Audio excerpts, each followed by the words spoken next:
Ipaalam sa buong bayan na maghahain po kami ng criminal case against Martin Romualdez. Sa kadahilanan po na siya po ay may ginawang krimen dito sa budget ng 2025. Malaking halaga po yung ipinasok nila na hindi po inaprubahan ng Kongreso.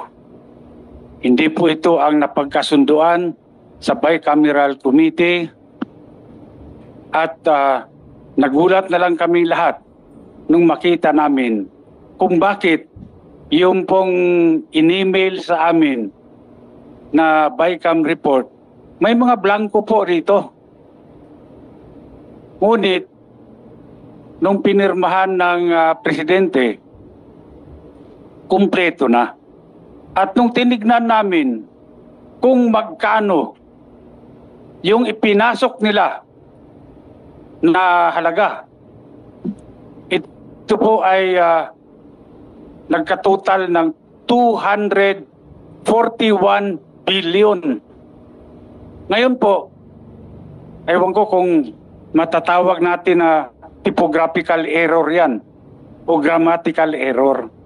Napakalaki po ng halaga, 241 billion.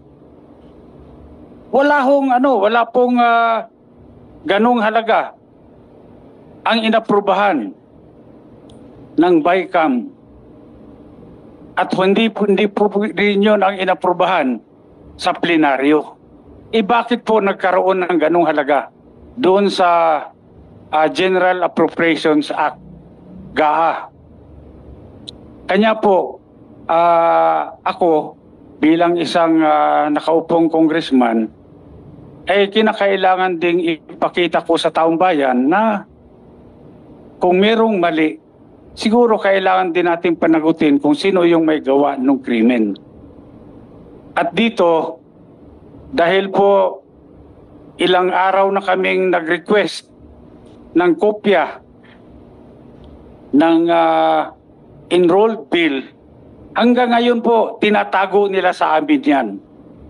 Hindi po nire-release ang enrolled bill ng House of Representatives.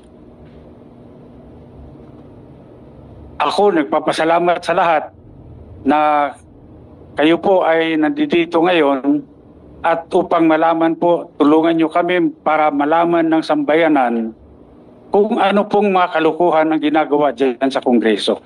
Tama po yung sinabi ni former Speaker Bebot Alvarez, no? Kasi maliwanag naman na dapat yung Bicameral Conference Committee report.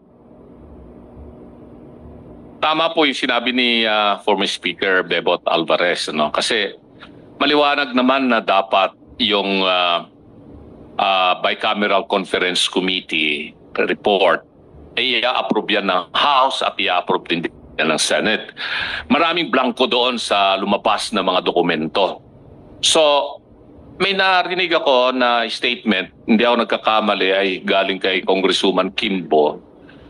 Ang nagsabi na yung technical working group ang gumawa na ng tinatawag nilang insertion based on kung ano raw yung napag-usapan doon sa bicameral conference. Ang tanong, meron bang records of proceedings doon sa Bicam? Wala eh. Meron bang journal of proceedings?